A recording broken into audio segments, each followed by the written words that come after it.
என்று ஆங்கிலத்தில் எழுதப்பட்டிருக்கிறது. ஒரு ஆண்டவரை விட்டு விலகுகிற காரியங்கள் இந்த உலகத்திலே நாம் அதிகமாய் பார்க்க முடியும். என்னை கேட்டால் பல ஆண்டுகளுக்கு முன்பதாக எல்லோரும் சுவிட்ச் ஆஃப் 9 o'clock அப்படின்னு போட்டிருப்பாங்க இல்லையா? நீங்க விடுதலை படிச்சாலும் சரி, ஹாஸ்டல்ல படிச்சாலும் சரி, கல்லூரியில் படிச்சாலும் கூட சரி, ஆனா 9 மணிக்கு லைட் ஆஃப் என்ன செஞ்சிருக்கணும்? பண்ணியிருக்கணும். வீட்டில் என்ன செஞ்சிருக்கணும்? 9 மணிக்கு லைட் ஆஃப் பண்ணியிருக்கணும். இப்ப இல்லை, கொஞ்சம் வருஷத்துக்கு முன்னாடி. ஆனா இப்ப யாராயும் அப்படி சொல்றோமா? 9 மணி ஆயிடுச்சு சீக்கிரம் படு அப்படின்னு சொல்றோமா? காலையில வேகமா எழுந்திருக்கணும் சொல்றோமா? இல்ல, சொல்லுவது இல்லை. எல்லார் கையிலையும் ஒரு டிவைஸ் கொடுக்கப்பட்டு இருக்கிறது. அதை நோண்டி பார்த்துட்டு எப்ப தூக்கம் வருதோ அப்ப என்ன செய்கிறோம்? தூங்குகிறோம். காலையில எழுப்புவதற்கு பதிலாக நல்ல சூரிய உதயம் ஆன பிறகுதான் என்ன செய்கிறோம்? எழுப்புகிறோம். நான் ஏன் இதை சொல்லுகிறேன் என்றால், ஒருவேளை இன்றைக்கு காண்கிற விசுவாச கூட்டத்தார் கூட தேவனை விட்டு, கர்த்தரை விட்டு விலகி இருக்கிற ஒரு காட்சியை நாம் காண முடியும். இதற்கு ஆதாரமாக ஆதியாகமத்தின் புஸ்தகம் 3ஆம் அதிகாரம் 8ஆம் வசனத்தை நாம் திருப்பிக் கொள்ளுகிற பொழுது அங்கே கர்த்தருடைய வார்த்தை சொல்லுகிறது. ஆதியாகமத்தின் புஸ்தகம் 3ஆம் அதிகாரம் 8ஆம் வசனத்தை நாம் வாசிக்கின்ற பொழுது, பகலின் குளிர்ச்சியான வேளையிலே தோட்டத்தில் உலாவுகிற தேவனாகிய கர்த்தருடைய சத்தத்தை அவர்கள் கேட்டார்கள். அப்பொழுது ஆதாமும் அவன் மனைவியும் தேவனாகிய கர்த்தருடைய சந்நிதிக்கு விலகி என்று எழுதப்பட்டிருக்கிறது இல்லையா? பகலின் குளிர்ச்சியான வேளையில் ஆண்டவர் முதல் குடும்பத்தோடு கூட பேசிக்கொண்டே வந்தார். ஆமென். இன்றைக்கு நம்மோடு கூட என்ன செய்கிறார்? பேசிக்கிட்டே இருக்கிறார். எப்பன்னா 7 மணிக்கு இல்லை, அதிகாலையில் தேடுவோர் கர்த்தரை கண்டடைவார்கள். அதிகாலமே ஆயத்தமாகி யாரெல்லாம் கர்த்தருக்கு முன்பதாக காத்திருக்கிறார்களோ அவர்களோடு கூட கர்த்தருடைய ஆவியானவர் பேசுகிறவராக காணப்படுகிறார். வேதத்தை நாம் வாசிக்கின்ற பொழுது ஆண்டவர் ஒரு அழகான தோட்டத்தை ஏற்படுத்தி, இந்த தோட்டத்தில் உள்ள எல்லா விருட்சங்களின் கனிகளை நீங்கள் புசிக்கலாம், ஆனால் தோட்டத்தின் நடுவில் உள்ள விருட்சத்தின் கனியை புசிக்க கூடாது என்று கட்டளையிட்டார். சர்ப்பமானது ஏவாளை வஞ்சித்தது இல்லையா? இன்னைக்கு நிறைய விசுவாசிகள் பல விதங்களில் வஞ்சிக்கப்பட்டு போகிறார்கள். ஒருவேளை நாம் கர்த்தருடைய வார்த்தையை தேடுகின்ற பொழுது அவர்களோடு கூட பேசி வருகின்ற அல்லது தேவ பிரசன்னத்திற்குள்ளே நிரம்பி இருக்கின்ற தேவ சமூகம் என்ற வார்த்தை ஆங்கிலத்திலே பிரசன்ஸ் ஆஃப் தி லார்ட், தேவ பிரசன்னத்திற்குள்ளே நிரம்பி இருக்கின்ற அந்த அனுபவத்தை விட்டு கீழ்ப்படியாமையினாலே பாவம் செய்து தேவ சமூகத்தை விட்டு விலகினார்கள் என்று வார்த்தை சொல்லுகிறார். உங்களுக்கு எல்லாம் தெரியும், ஆதாமையும் ஏவாளையும் ஆண்டவர் என்ன செஞ்சார் அப்படின்னு தெரியும் இல்லையா? அப்போ நான் ஒவ்வொரு நாளும் கர்த்தருக்கு முன்பதாக நிற்கின்ற அந்த அனுபவத்திலே மிகுந்த பரிசுத்தத்தோடு கூட தேவ பிரசன்னத்திற்குள்ளே, தேவனுடைய ஆளுகைக்குள்ளே நாம் இருக்க வேண்டும் என்பதை குறித்து பரிசுத்த வார்த்தை நமக்கு மிக ஆழமாக கற்றுக் கொடுக்கிறது. ஆமென். அல்லேலூயா. ஆண்டவருடைய சமூகத்தை விட்டு விலகாதிருங்கள், ஆண்டவருடைய பிரசன்னத்தை விட்டு என்ன செய்யாதீர்கள்? விலகாதிருங்கள். இந்த முதல் குடும்பம் விலகிச்சு, அவர்கள் வெளியே என்ன செய்தார்கள்? துரத்தப்பட்டார். இன்னொரு சம்பவத்தை நாம் பார்க்கின்ற பொழுது கர்த்தருடைய வார்த்தையை நாம் வாசிக்கிறோம். இந்த உலகத்திலே எல்லாவற்றையும் அனுபவிக்க நமக்கு என்ன இடம்? உலகத்துல எல்லாம் உண்டு, ஏதன் தோட்டத்துல எல்லாம் இருந்துச்சு. ஆனா ஒரு கட்டுப்பாடு, நீங்கள் இந்த மரத்தின் விருட்சத்தை புசிக்க கூடாது. இன்றைக்கு ஒருவேளை அப்போஸ்தலனாகிய பரிசுத்த பவுல் கொரிந்தியர் 1ஆம் நிருபம் 6ஆம் அதிகாரம் 12ஆம் வார்த்தையிலே நாம் வாசிக்கின்ற பொழுது, 10ஆம் அதிகாரம் 23ஆம் வார்த்தையிலும் நாம் வாசிக்கின்ற பொழுது, எல்லாவற்றையும் அனுபவிக்க எனக்கு அதிகாரம் உண்டு, ஆகிலும் எல்லாம் தகுதியாயிராது. அல்லேலூயா, அல்லேலூயா. நமக்கு எல்லாமே தகுதியாயிராது. We are set apart for a particular purpose.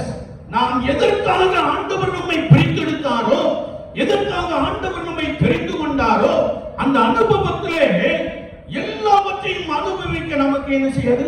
தகுதியிராது. எல்லாம் பக்தி விருத்தியை உண்டாக்காது என்று கர்த்தருடைய ஆவியானவர் அப்போஸ்தலனாகிய பரிசுத்த பவுலை கொண்டு மிக தெளிவாக எழுதி வைத்திருக்கிறார். ஆமென். அல்லேலூயா. இன்னைக்கு வீடு ஒரு அழகான ஏரியின் தோட்டம் இல்லையா? நம்ம நிறைய பேர் என்ன பண்றோம் அப்படின்னா, ஆலயத்துக்கு வர்றோம், காணிக்க போடுறோம், வசனத்தை கேட்கிறோம். ஆனா நம்மளால சீரியல் என்ன செய்ய முடியல, என்ன செய்ய முடியல, விட முடியல இல்லையா? சிலருக்கு சீரியலை பார்க்கலன்னா சாப்பிடவே என்ன நடந்துச்சோ இல்லையா? இந்த காலத்துல இந்த டிவைஸை வச்சுக்கிட்டு என்ன செய்யறாங்க ஷார்ட்ஸ் இல்லையா? அதை பார்த்தே பொழுது என்ன செஞ்சிருந்தாங்க, நோக்கி விடுகிறாங்க. ஆனா இதெல்லாம் நமக்கு என்னடா தகுதியாயிடா? நான் ஒருவேளை செல்போனை பயன்படுத்துறேன், எனக்கு தமிழ்ல ஏதாவது ஒரு வார்த்தை கொஞ்சம் இடிச்சு அப்படின்னா உடனே ஆங்கில பைபிளுக்கு போய் உடனே நேர நெட்டுக்கு போய் அந்த வசனத்துக்கு என்னதான் வருது அப்படின்னு பார்க்கறதுக்காக நான் என்னிடத்தில் உள்ள செல்போனை நான் பயன்படுத்தி கொண்டு இருக்கிறேன். நீங்கள் எப்படி பயன்படுத்துகிறீர்கள்? உங்கள் வீடுகளிலே ஒருவேளை 6 வீட்டிலும் இன்றைக்கு தொலைக்காட்சி பெட்டி உண்டு இல்லையா? அதுல நான் எதை பார்க்கிறேன், நான் பார்க்கிறத ஆவியானவர் பார்ப்பாரா? கொஞ்சம் யோசிக்கணும் இல்லையா? சின்ன சின்ன காரியத்திலே நாம் ஆண்டவருக்கு என்ன செய்யறோம், விலகி இருக்கிறோம். ஆனால் கர்த்தருடைய வார்த்தை சொல்லுகிறது, நீங்கள் விலகி போகாதிருங்கள் என்று சொல்லி நாம் கர்த்தருடைய புஸ்தகத்திலே தேடி வாசிக்க முடியும். இன்னுமாக நாம் யோனாவின் புஸ்தகம் 1ஆம் அதிகாரம் 3ஆம் வார்த்தையை நாம் வாசிக்கின்ற பொழுது, ஆண்டவர் யோனாவை நினிவேக்கு போகும்படியாய் சொன்னார். ஆனால் நோவா எங்க போனாரு? தர்சீசுக்கு கப்பல் ஏறினார். 3ஆம் வசனம் சொல்கிறது, யோனா கர்த்தருடைய சமூகத்தில் நின்று விலகினார். ஆண்டவருடைய வார்த்தையை கேட்பதற்கு பதிலாக தேவ சமூகத்தில் இருந்து விலகினார். அவன் சென்ற கப்பலிலே பெரும் போராட்டம் என்ன செய்தது, வந்து விட்டது இல்லையா? அவன் அம்பாட்டு போயிட்டு கப்பலின் அடிக்கட்டத்துல எப்படி இருந்தானா, அயர்ந்த நித்திரையா இருந்தானா. நித்திரை அல்ல, அயர்ந்த நித்திரை என்று எழுதப்பட்டு இருக்கிறது இல்லையா? இன்றைக்கு விசுவாச கூட்டத்தாரை நாம் பார்க்கின்ற பொழுது உலகத்திலே பலவிதமான சம்பவங்கள் நடந்து கொண்டே இருக்கிறது. கடைசி நாட்களிலே மகாபெரிய பூமி எதிர்ச்சி உண்டாகும் என்று வேதத்தில் எழுதப்பட்டிருக்கிறது. பூமி எதிர்ச்சிகள் வந்து கொண்டே இருக்கிறது. ஆனா விசுவாசி எப்படி இருக்கிறாங்க? அயர்ந்த நித்திரை இல்லையா? எப்படி உங்க பிள்ளைகள் எப்படி அயர்ந்த நித்திரை? 7 மணிக்கு கூட எழுப்ப முடியலையா? நீங்க எழுப்ப முடியலையா? நமக்குள்ள ஒரு எண்ணங்கள் ஓடிக்கொண்டே இருக்கிறது. ஆனால் கர்த்தருடைய வசனத்தை நாம் வாசிக்கிறோம். இவன் கர்த்தருடைய சமூகத்திற்கு விலகினபடியினாலே ஆண்டவர் அந்த கப்பலுக்கு ஒரு பெரிய ஆபத்தை உண்டாக்கினார். கர்த்தருடைய வேதத்தை நாம் தொடர்ந்து வாசிக்கின்ற பொழுது ஆண்டவர் ஒரு பெரிய மீனை என்ன செய்தாரா, ஆயத்தப்படுத்தி இருந்தார். யோனாவை தூக்கி எங்க போட்டாங்க? கடல்ல போட்டாங்க. பிரச்சனைக்கு யார் யார் காரணம் அப்படின்னாங்க. இன்னைக்கு அப்படி சீட்டு போடுற ஒரு சிஸ்டம் இருக்குன்னா யாரு தப்பிப்பாங்க நமக்கு தெரியாது இல்லையா? ஒருவேளை இல்லாம இருக்கிறது எல்லாரும் அப்படித்தான் சொல்றேன் இல்லையா? ஆனா கர்த்தருடைய வசனம் நமக்கு மிக ஆழமாக கற்றுக் கொடுக்கிற காரியம் என்னவென்றால், ஒருவேளை அவன் நிமித்தமாய் அநேகர் பாடுகள் பட்டார்கள். தன்னுடைய கப்பலில் உள்ள தடவாளங்கள் எல்லாவற்றையும் கடலிலே தூக்கி எறிந்தார்கள். ஆனால் இவன் தான் காரணம் என்று அறிந்தவுடனே இவனையும் தூக்கி என்ன செஞ்சாங்க? கடல்ல போட்டாங்க. ஆனா கிருபை பெற்றவன். அல்லேலூயா. கரங்களை தட்டி ஆண்டவரை ஸ்தோத்திரிப்போம். அல்லேலூயா. கர்த்தருடைய ஆவியானவர் சொல்லுகிறார், சில குடும்பத்திலே பெண்கள் அதிகமாய் ஜெபிக்கிறபடியினாலே இன்னும் கிருபை இருந்து கொண்டே இருக்கிறது. ஆமென். அல்லேலூயா. நீங்க உங்க பிள்ளைகளுக்காக ஜெபித்துக் கொண்டிருக்கிறீர்கள். கர்த்தருடைய ஆவியானவர் சொல்லுகிறார், அவர் உன் விண்ணப்பத்தை கேட்டு உன்னுடைய பிள்ளைக்குள்ளே ஒரு விசாலத்தை கொண்டு வருகிறார். கரங்களை தட்டி ஆண்டவரை ஸ்தோத்திரிப்போம். அல்லேலூயா. இங்கே நாம் கர்த்தருடைய வசனத்தை வாசிக்கின்ற பொழுது அந்த மீன் அவனை விழுங்கினது. ஆண்டவர் எதற்காக அவனை பிடித்தாரோ அந்த நோக்கம் நிறைவேற்றப்பட்டது. அன்னைக்கு இப்படி எல்லாம் மேடை போட்டு பிரசங்கம் பண்ணல. வேதம் சொல்லுகிறது, நினிவே பட்டணம் 3 நாள் பிரயாண விஸ்தாரமான பட்டணம். அதுல 1 நாள் பிரயாணம் பண்ணினா ஆண்டவர் பெரியவர்கள் ஒன்றும் சொல்லல. இன்னும் 40 நாட்கள் கொண்டு நினைவே சத்தமா சொல்லுங்க கவிழ்க்கப்பட்டு போகும் என்று சொன்ன மாத்திரத்திலே ராஜா முதல் கொண்டு எல்லா ஜனங்களும் மிருக ஜீவன்களும் புசியாமலும் குடியாமலும் உபவாசம் இருந்து அழுதார்கள். ஆண்டவர் மனஸ்தாபப்பட்டார், அந்த பட்டணத்தை காத்து கொண்டார். கர்த்தருடைய நாமத்தை ஸ்தோத்திரிப்போம். அல்லேலூயா. என்னை கேட்டுக்கொண்டிருக்கிற என் அன்பு சகோதரனே சகோதரியே, இந்த லெத்தனும் நாளிலே நாம் நம்மை நாமே உணர்ந்து கர்த்தருடைய சமூகத்திலே நம்மை தாழ்த்திக் கொள்ளுகின்ற பொழுது, ஆவியானவருடைய சத்தத்திற்கு நாம் கீழ்ப்படிகின்ற பொழுது அங்கே பெரிய ரட்சிப்பு உண்டாகிறது. ஆமென். எத்தனை பேர் ரட்சிக்கப்பட்டாங்க? கணக்கெல்லாம் வேண்டாம் இல்லையா? எழுதப்பட்டிருக்கிறது இல்லையா? ஒரு பெரிய ரட்சிப்பு உண்டாக வேண்டும் என்றால் ஆண்டவர் எதற்காக நம்மை பிடித்தாரோ, ஆண்டவர் எதற்காக நம்மை அழைத்தாரோ, ஆண்டவர் எதற்காக நம்மை அழைத்து கர்த்தருடைய சபையிலே பரிசுத்தப்படுத்தி வைத்திருக்கிறாரோ அந்த நோக்கத்திற்காக நாம் தீவிரமாய் செயல்படுகிற ஒரு நபராக காணப்பட வேண்டும். ஆமென். அல்லேலூயா. சத்தமா சொல்லலாமா? கரங்களை வைத்து சொல்லலாமா? அல்லேலூயா. நீங்கள் தேவ பிரசன்னத்தை விட்டு விலகாதீர்கள். இரண்டாவதாக ஏசாயா தீர்க்கதரிசி புத்தகம் 1 அதிகாரம் 5ஆம் வசனத்தை ஒருவர் வாசிக்கலாம். நீங்கள் ஏன் அடிக்கப்பட வேண்டும்? அதிகமாய் விலகி போகிறீர்களே. தலையெல்லாம் வியாதியும் இருதயமெல்லாம் பலட்சியமுமாய் இருக்கிறது. கர்த்தருடைய வார்த்தை சொல்கிறது, இரண்டாவது கர்த்தரை விட்டு விலகாதிருங்கள். யாரை விட்டு விலக கூடாதா? கர்த்தரை விட்டு நம்ம எப்ப விலகுவோம்? இங்கே சொல்லப்பட்டிருக்கிறது என் ஜனங்கள். ஆண்டவர் சொல்றாரு, இஸ்ரவேல் ஜனங்களை பார்த்து என் ஜனங்கள். நீங்கள் யார்? சத்தமா சொல்லுங்க. கர்த்தருடைய ஜனம். நாமெல்லாம் யாரு? கர்த்தருடைய ஜனம் இல்லையா? ஒருவேளை கர்த்தருடைய வார்த்தையை நாம் வாசிக்கின்ற பொழுது கர்த்தரால் தெரிந்து கொள்ளப்பட்ட ஜனங்கள், இஸ்ரவேல் ஜனங்கள் தேவனை விட்டு விட்டார்கள். கர்த்தருடைய வார்த்தையை நாம் வாசிக்கின்ற பொழுது, வானங்களே கேளுங்கள், பூமியிலே செவிகொடு, கர்த்தர் பேசுகிறார், நான் பிள்ளைகளை வளர்த்து ஆதரித்தேன், அவர்களை எனக்கு விரோதமாய் கலகம் பண்ணினார்கள் என்று எழுதுகிறார். சொல்லிட்டு சொல்றாரு, மாடு தன் எஜமானையும் கழுதை தன் முன்னனையும் அறியும் இல்லையா? ஆனா என் ஜனங்களும் உலகத்துக்குள்ள கிடக்கிறாங்க, அறிவில்லாமல் இருக்கிறார்கள், உணர்வில்லாமல் இருக்கிறார்கள் என்று சொல்லுகிற ஒரு வசனத்தை நாம் இங்கே வாசிக்க முடியும். எனவே அவர்கள் பாவம் செய்து தேவனை விட்டு விலகினபடியினாலே ஏசாயா தீர்க்கதரிசியை கொண்டு கர்த்தருடைய ஆவியானவர் சொல்லுகிறார், நீங்கள் அதிகமாய் விலகி போகிறீர்களே என்று சொல்லுகிறார். பாவம் செய்கிற ஆத்துமாவே சாகும் என்று எசேக்கியேல் தீர்க்கதரிசி புத்தகம் 33ஆம் அதிகாரத்திலே எழுதப்பட்டிருக்கிறது. ஒருவேளை நாம் பாவம் செய்வது நிமித்தமாக நமக்கும் கர்த்தராகிய இயேசு கிறிஸ்துவுக்கும் உள்ள தொடர்பு என்ன செய்கிறது? கட்டாகின்றது இல்லையா? ஒருவேளை நாம் கர்த்தருடைய வசனத்தை இங்கே ஆழமாய் வாசிக்கின்ற பொழுது தீர்க்கதரிசியை கொண்டு கர்த்தருடைய ஆவியானவர் சொல்லுகிறார், இனி வீண் காணிக்கைகளை எனக்கு கொண்டு வர வேண்டாம். நீ பாவம் செய்துவிட்டு எனக்கு வந்து காணிக்கை செய்ய வேண்டாம், கொடுக்க வேண்டாம். நான் அவைகளை எல்லாவற்றையும் சுமைந்து இழைத்து போனேன் என்று சொல்லுகிறார்.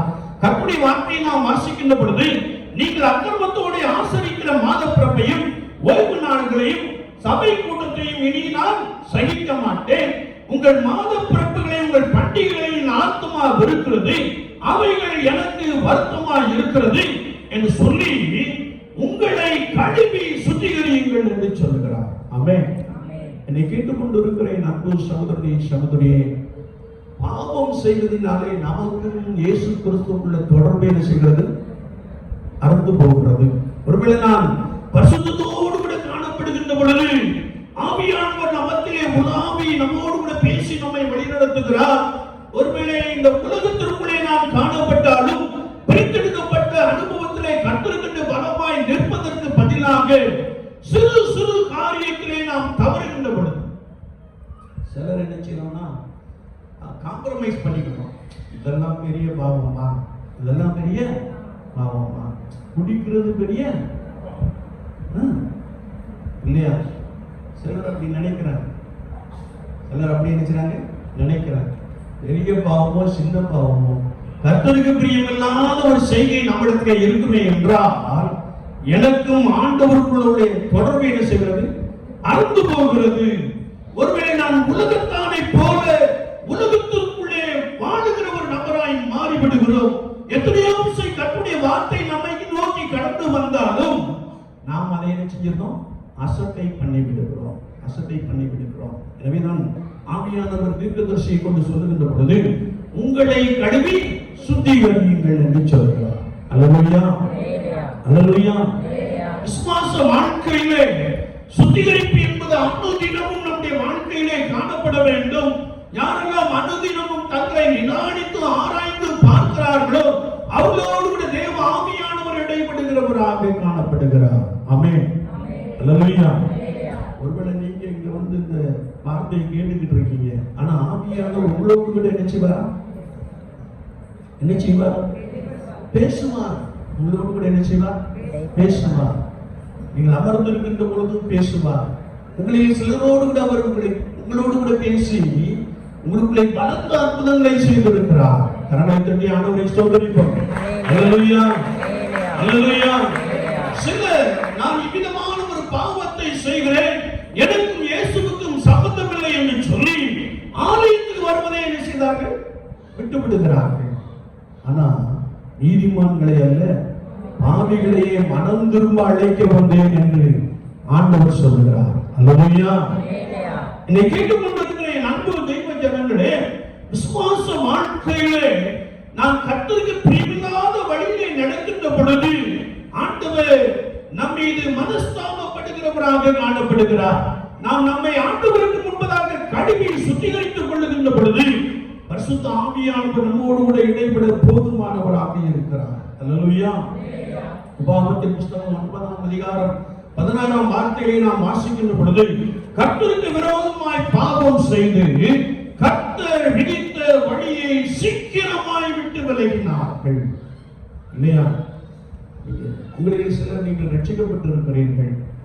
அந்த ரட்சிப்பின் காலகட்டத்திலே நீங்கள் எவ்வளவாய் கர்த்தருடைய சமூகத்திலே காத்திருந்தீர்கள். இப்பொழுது நீங்கள் எப்படி இருக்கிறீர்கள்? கொஞ்சம் யோசித்து பாருங்கள்.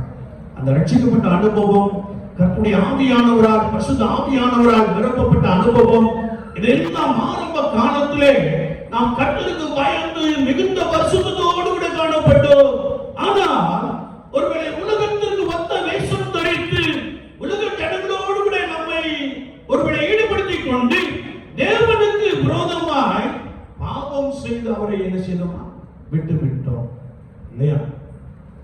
இவ்வளவு பேர் வந்திருக்கிறோம், நீங்க எங்களை பார்த்து பாவம் செஞ்சிட்டீங்கன்னு சொல்றீங்க, அப்படி நீங்க நினைக்கலாம். இல்லையா?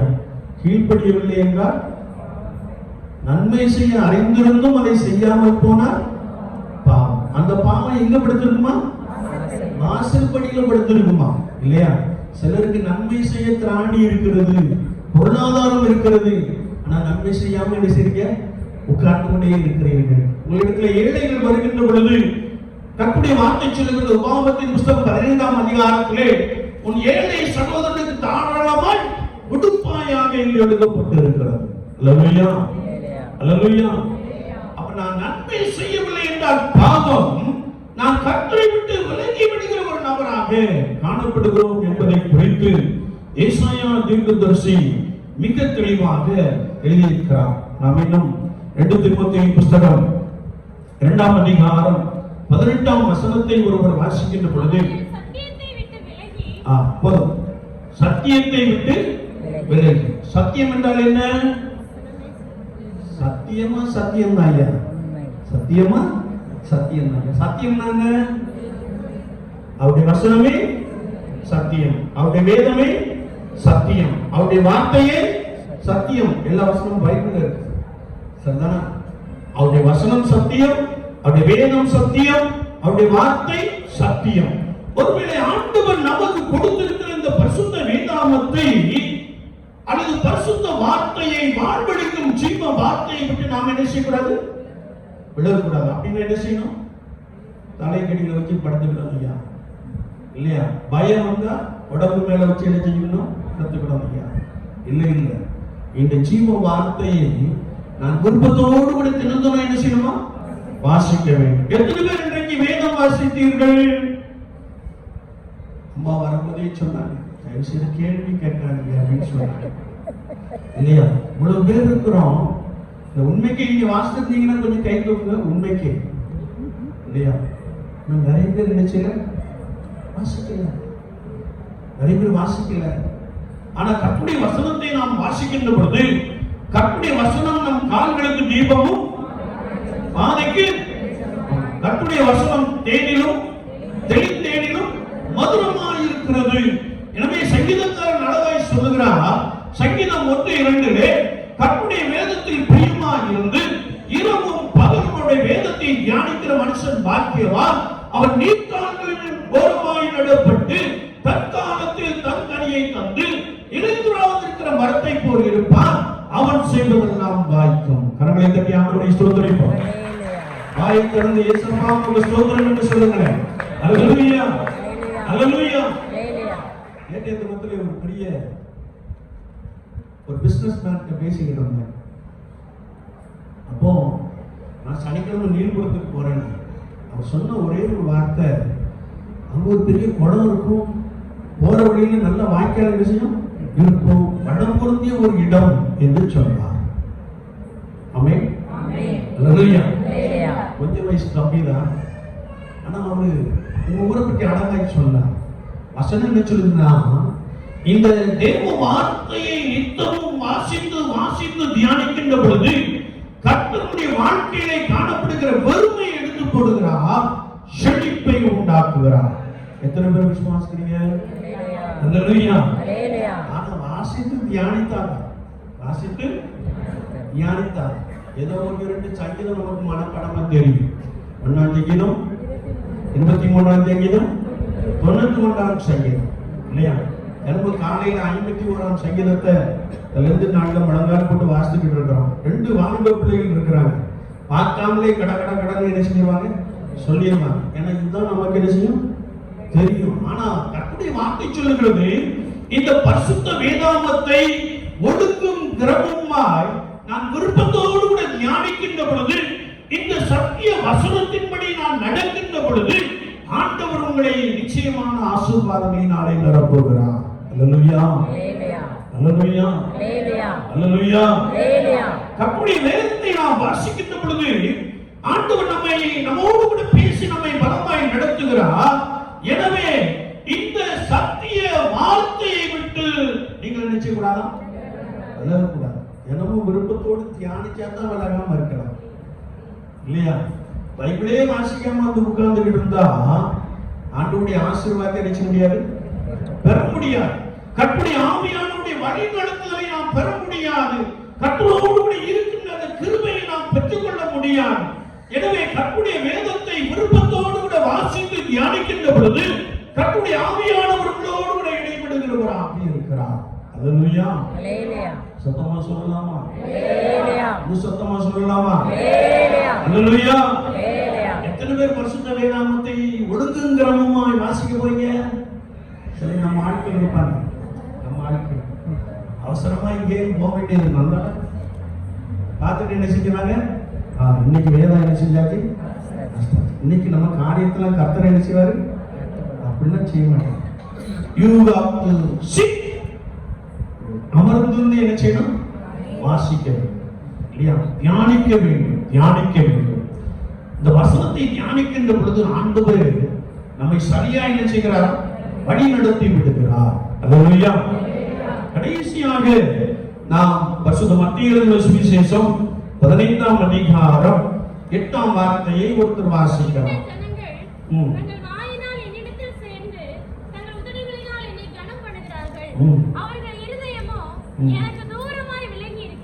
கர்த்தருடைய வார்த்தையை நாம் வாசிக்கின்ற பொழுது இந்த ஜனங்கள்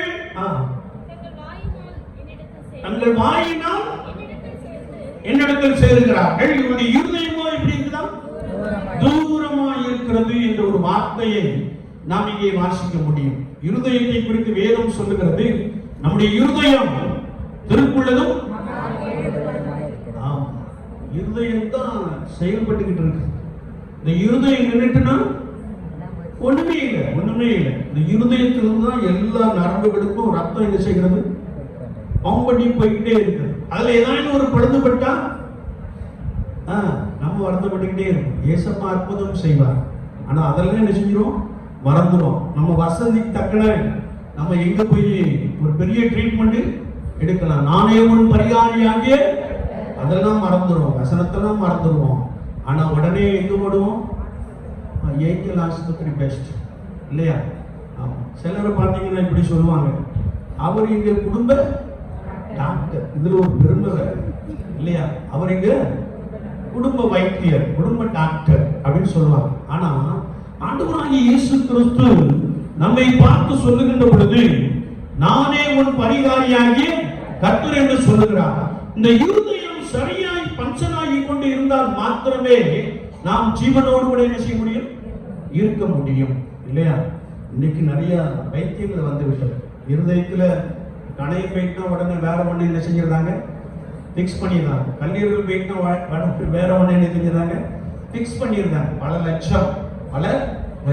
ஆனா நாம் ஆண்டவரை நோக்கி பார்க்கின்ற பொழுது, ஆண்டவரை நம்மை பலப்படுத்தும்படியாய் அவரை நோக்கி வேண்டிக் கொள்ளுகின்ற பொழுது, அவர் இலவசமாய் நமக்கு அற்புதம் செய்கிறார். அல்லேலூயா, அல்லேலூயா.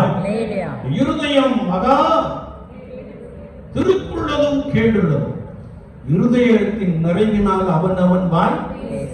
நீங்க சிலரை பேசும்போது பார்க்கலாம், இருதயத்துக்குள்ள எங்க இருக்குன்னு நம்ம என்ன செஞ்சிடலாம், கண்டுபிடித்து விடலாம். ரொம்ப நேரம் ஒண்ணு வேண்டாம், ஒரு வேர்டு பேசும்போதே தலைவன் எந்த பர்பஸுக்காக என்ன செய்கிறான், பேசுகிறான், ஒரு வார்த்தையில என்ன செஞ்சிடலாம், கண்டுபிடிச்சிடலாம். வசனம் உங்களுக்குள்ள இருந்துச்சுன்னா இல்லையா? கர்த்தருடைய வார்த்தையை நாம் வாசிக்கணும். தொடர்ந்து கர்த்தருடைய வசனத்தை நாம் வாசிக்கின்ற பொழுது, கர்த்தருடைய வார்த்தை சொல்லுகிறது, நீதிமொழியின் புஸ்தகம் 23ஆம் அதிகாரம் 7ஆம் வார்த்தையை நாம் வாசிக்கின்ற பொழுது, அவன் இருதயத்தின் நினைவு எப்படியோ அப்படியே அவன் இருக்கிறான். கரங்களை தட்டி ஆண்டவரை ஸ்தோத்திரிப்போம். அல்லேலூயா. என்னை கேட்டுக்கொண்டிருக்கிற என் அன்பு சகோதரனே, சகோதரியே, உன்னுடைய இருதயம் கர்த்தரை விட்டு என்ன செய்யக்கூடாதா, விலகக்கூடாது இல்லையா? நல்ல மனுஷன் தன் நல்ல இருதயமாகிய பொக்கிஷத்திலிருந்து நல்லவைகளை எடுத்து காண்பிக்கிறான் என்று வேதம் சொல்லுகிறது. நல்ல மரம் நல்ல கனியை கொடுக்கும் இல்லையா? நீங்க பேசுறதுனால ஒருத்தர் எப்படி என்பதை மிக தெளிவாக அறிந்து கொள்ள முடியும். அதாவது உலகத்தில் ஒன்று சொல்லுவாங்க, உன் நண்பன் எப்படி என்று சொல்லி நீ எப்படிப்பட்டவன் என்று நான் சொல்லுகிறேன் என்று சொல்லுகிற ஒரு பழமொழி உண்டு இல்லையா? ஆனா கர்த்தருடைய வசனத்தை நாம் வாசிக்கின்ற பொழுது, இந்த இருதயம் கர்த்தருக்கு ஏற்ற இருதயமாய் காணப்படுகின்ற பொழுது, பரிசுத்த ஆவியானவர் நம்முடைய இருதயத்தில் இறங்குகிறார். அவர் நம்மோடு கூட பேசி நம்மை சரியாய் நடத்த போதுமானவராக இருக்கிறார். அல்லேலூயா, அல்லேலூயா. உங்க இருதயம் எப்படி இருக்குது, ஆண்டவருக்கு தான் தெரியும். ஆண்டவருக்கு தான் தெரியும். நீங்க நல்லவர் போல் உட்கார்ந்து இருக்கிறீர்கள் என்று ஆவியானவர் சொல்லுகிறார். நீங்களா எப்படி இருக்கீங்களா? நல்லவர் போல உட்கார்ந்து இருக்கீங்க. ஆனா பக்கத்து வீட்டுல நம்ம என்ன செய்ய மாட்டோம், பேச மாட்டோம் இல்லையா? நீங்க நல்லவங்க போல இருக்கீங்க.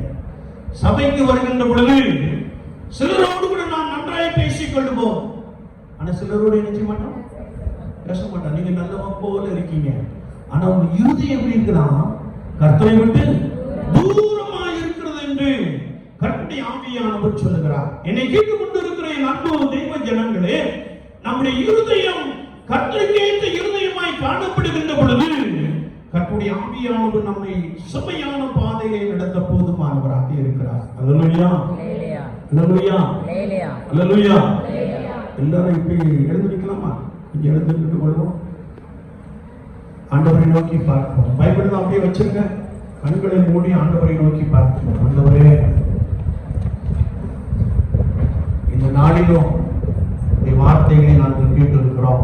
ஒரு விஷயத்துக்கு உதவி செய்யும் என்று சொல்லி நாங்கள் எதை விட்டு விலக வேண்டும், எதை உறுதியாய் பற்றிக் கொள்ள வேண்டும் என்பதை குறித்து நீர் உதவி செய்யும் ஆண்டவரே என்று சொல்லி அப்படி ஆவியானவரை நோக்கி பார்ப்போம். ஒன்று ராஜாக்களின் புஸ்தகம் 18ஆம் அதிகாரத்திலே நாம் வாசிக்கின்ற பொழுது எலியா தகர்க்கப்பட்ட கர்த்தருடைய பலிபீடத்தை சொப்பனிட்டான். அன்பு சகோதரனே சகோதரியே, இருதயமாகிய பலிபீடம் வேண்டாத காரியத்தினாலே நிரம்பி இருந்தார். ஆண்டவரே என்னை மன்னியும் என்று சொல்லு. எனக்குள்ளே காணப்படுகிற கசப்பை எடுத்து போடும் என்று சொல்லு. எனக்குள்ளே காணப்படுகிற தேவையற்ற எண்ணங்களை எடுத்து போடும் என்று சொல்லி ஆண்டவரை நோக்கி பார்ப்போம். இரவு வேளையில ஆண்டவரே, நான் உம்மோடு கூட நெருங்கி ஜீவிக்கிற ஒரு அனுபவத்தை தான், உம்மோடு கூட பேசக்கூடிய ஒரு அனுபவத்தை தாரும். நான் உம்மை விட்டு தூரமாய் நிற்கிறேன். உம்முடைய பிரசன்னத்திற்குள்ளே எப்பொழுதும் நிரம்பி இருக்கிற, ஆளுகைக்குள்ளே எப்பொழுதும் நிரம்பி இருக்கிற ஒரு அனுபவத்தை தாரும் ஆண்டவரே என்று சொல்லி இரவு வேளையில நம்மை கர்த்தருடைய சமூகத்திலே அர்ப்பணித்துக் கொள்வோம். நம்மில் சிலர் சத்தியத்தை விட்டு விலகி இருக்கிறோம். வேறு விதமான உபதேசத்திற்கு செவி சாய்க்கிறவர்களாய் காணப்படுகிறோம். ஆண்டவரே மன்னியும் என்று சொல்லி, ஆண்டவரே மன்னியும் என்று சொல்லி நம்மை கர்த்தருடைய சமூகத்திலே தாழ்த்தி அர்ப்பணித்துக் கொள்வோம். இருதயம் கர்த்தருக்கே ஏற்ற இருதயமாய் காணப்படுகிறது. எலியா பலிபீடத்தை சொப்பனிட்டான் என்று வேதம் சொல்லுகிறது. எலியா பலிபீடத்தை சொப்பனிட்டு உனக்கு இஸ்ரவேலுக்கு பேர் இருப்பதாக என்று சொன்னான். அன்பு சகோதரனே சகோதரியே, இரவுகளில் ஒரு விஷயம், உன்னை கர்த்தருடைய சமூகத்திலே அர்ப்பணித்துக் கொள். இருதயத்திலே காணப்படுகிற வேண்டாத காரியங்கள், கர்த்தருக்கு பிரியமில்லாத காரியங்கள் ஆண்டவரே என்னை விட்டு அகற்றி போடும் என்று கேள். ஆண்டவர் உனக்கு உதவி செய்வார். எலியா சொப்பனிட்ட அந்த பலிபீடத்திலே கர்த்தருடைய அக்கினி இறங்கிச்சு என்று வேதம் சொல்லுகிறது. கர்த்தருடைய அக்கினி இறங்கிச்சு. அதை அநேக ஜனங்கள் கண்டார்கள். கர்த்தரே தெய்வம் என்று அறிக்கை பண்ணினார்கள். ஒரு விஷயம் நம்மை கர்த்தருடைய சமூகத்திலே தாழ்த்திக் கொள்வோம். உன்னை கண்டால் உன்னுடைய சாயல் தேவ சாயலுக்கு ஒப்பாய் இருக்க வேண்டும். உன்னை காண்போர் உன்னிலே இயேசுவை பார்க்க வேண்டும். ஒருவரை உன்னோடு கூட பேசுகிறவர்கள் இயேசுவை சொந்த ரட்சகராக ஏற்றுக்கொள்ள வேண்டும். ஆண்டவரே, என்னுடைய இருதயத்தை நீ பக்குவப்படுத்தும் என்று சொல்லு. என்னுடைய இருதயத்திலே காணப்படுகிற வேண்டாத சிந்தனைகளை எடுத்து போடும் ஆண்டவரே என்று சொல்லு. நம்மை கர்த்தருடைய சமூகத்திலே தாழ்த்திக் கொள்வோம். ஆண்டவர் நமக்கு போதுமானவராக இருக்கிறார். பரிசுத்த ஆவியானவர் நமக்கு போதுமானவராக இருக்கிறார். பரிசுத்த ஆண்டவர் நமக்கு போதுமானவராக இருக்கிறார். இரவு வேளையிலும் நான் சத்தியத்திற்கு விலகாமல் நடப்பேன், பரிசுத்த வேதாகமத்தை நித்தமும் வாசித்து தியானிப்பேன் என்று சொல்லுகிறவர், நான் கர்த்தருக்கு பிரியமாய் வாழுவேன் என்று சொல்லுகிறவர், தயவு செய்து நம்முடைய கரங்களை உயர்த்திக் கொண்டு ஆண்டவர் உங்களை பலப்படுத்த போதுமானவராக இருக்கிறார். பரிசுத்த ஆவியானவர்களோடு கூட இடைவிட போதுமானவராக இருக்கிறார். ஆண்டவரே, உம்மை நேசிக்கிறேன், எனக்காக சிலுவையிலே ரத்தம் சிந்தினீரே, நான் உம்மை நேசிக்கிறேன் ஆண்டவரே என்று சொல்லி முற்றிலுமாய் நம்மை கர்த்தருடைய சமூகத்திலே தாழ்த்தி அர்ப்பணித்துக் கொள்வோம். என் அன்பு சகோதரனே சகோதரி, ஆண்டவருடைய கருத்தை பார்க்கிறார். ஆண்டவருடைய விசுவாசத்தின் உறுதியை பார்க்கிறார். அவர் உனக்கு போதுமானவராக இருக்கிறார். ஒரு விஷயம் கூட, இரவு வேளைகள் யாரெல்லாம் இந்த ஒலிபெருக்கின் மூலமாய் கர்த்தருடைய வார்த்தையை கேட்டுக்கொண்டிருந்தீர்கள், உங்களை கர்த்தருக்கு அர்ப்பணித்துக் கொள்ளுங்கள். உங்களை கர்த்தருக்கு அர்ப்பணித்துக் கொள்ளுங்கள். கர்த்தருடைய ஆவியானவர் சொல்லுகிற ஒரு வார்த்தை உண்டு. உன்னை நீ கர்த்தருக்கு அர்ப்பணித்துக் கொள்ளுகின்ற பொழுது கர்த்தர் உன்னை வாளாக்காமல் தலையாக்குவேன் என்று சொல்லுகிறார். நீ கீழாகாமல் மேலாவாய் என்று சொல்லுகிறார். கரங்களை தட்டி கர்த்தருடைய நாமத்தை ஸ்தோத்திரிப்போம். ஹல்லேலூயா, ஹல்லேலூயா, ஹல்லேலூயா, ஹல்லேலூயா, ஹல்லேலூயா. ஒரு விஷயத்தில் இரவு வேளையில் நம்மை கர்த்தருடைய சமூகத்தில் இன்னும் தாழ்த்திக் கொள்ளும், இன்னும் தாழ்த்திக் கொள்ளும். வாலிப தம்பிமார், வாலிப பிள்ளைகள், உங்களை கர்த்தருக்கு நீங்கள் அர்ப்பணித்துக் கொள்ளுங்கள். ஆராய்ந்து முடியாத பெரிய காரியங்களை, எண்ணி முடியாத அதிசயங்களை எதிர்கால வாழ்க்கையிலே செய்ய போதுமானவராக இருக்கிறார். ஆண்டவரே, என்னை அர்ப்பணிக்கிறேன் என்று சொல்லி முற்றிலுமாய் நம்மை கர்த்தருடைய சமூகத்திலே தாழ்த்திக் கொள்ளும். என்னை நேசிக்கின்றாயா, என்னை நேசிக்கின்றாயா, கல்வாரி காட்சியை கண்டு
உமக்கு நன்றி செலுத்துகிறோம்.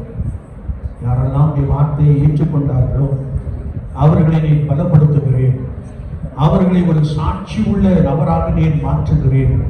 அவர்களை அநேகருக்கு ஆசீர்வாதமான பாத்திரமாய் மாற்றி விடுகிறேன். குடும்பத்திற்கு ஆசீர்வாதமான ஒரு நபராய் நீ மாற்றுகிறேன். நாங்களும் அங்கு ஸ்தோத்திரம் செலுத்துகிறோம். ஆண்டவரே, எங்களுடைய பாவத்தை போக்கும் ஜீவ பலியாக உமையே அர்ப்பணிக்கிறே. அந்த அன்புக்காய் ஸ்தோத்திரம். பல விஷயமுடைய வசனத்தை கேட்டும் இன்னும் இருதய கடினத்தோடு கூட இருக்கிற நபர்களுக்காக உம்மை நோக்கி மன்றாடி ஜெபிக்கிறோம். நவமான இருதயத்தை தார், லகுவான இருதயத்தை தார். ஆண்டவரே, அவர்கள் உம்முடைய வார்த்தையை புரிந்து கொள்ளக்கூடிய சத்துவம் இயேசுவின் நாமத்தினாலே உண்டாகும்படியாக நாங்கள் ஜெபிக்கிறோம். அர்ப்பணித்தவர்களை உம்முடைய கரத்திலே அர்ப்பணிக்கிறோம்.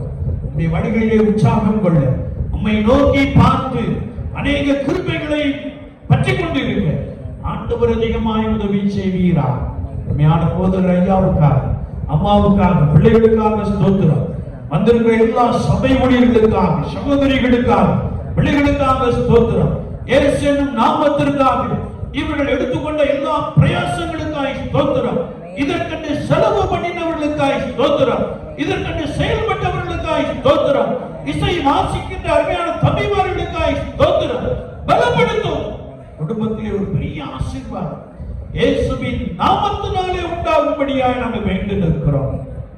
ஆண்டவரே, கடைசி காலத்திலே வாழ்ந்து கொண்டிருக்கிறோம் என்பதை அறிந்து இன்னும் அதிகமாய் மை கெட்டிச் சேர, இன்னும் அதிகமாய் மை நெருங்கிச் சேர பரிசுத்த ஆவியானவர் ஒவ்வொருவருக்கும் உதவி செய்கிறார். இந்த வார்த்தைகளை கேட்ட ஒவ்வொருவரையும் பலப்படுத்தும். ஆசீர்வாதம் ஜனங்களுக்குள்ளே நிறைவாய் உண்டாகட்டும். கர்த்தர் நம்மை நினைத்திருக்கிறார். அவர் ஆசீர்வதிப்பார் என்ற வார்த்தையின்படியே ஆசீர்வாதங்களினால் நம்முடைய ஜனங்களை நிரப்புவீரார். தடைகள் யாவும் இயேசுவின் நாமத்தினாலே நீங்கி போகட்டும். கர்த்தருடைய நாமம் இவர்களுக்குள்ளே பலத்த அதிசயங்களை காணப்படட்டும். விசுவாசிக்கிறவன் பலரான் என்ற வார்த்தையின்படி விசுவாசத்தினாலே எல்லாவற்றையும் சுதந்திரத்துக் கொள்ள கிருபை தார். ஆலய பணிவிடைக்காரருக்காய் ஸ்தோத்திரம், குடும்பத்திற்காய் ஸ்தோத்திரம். ஆசீர்வதிப்பீரார்.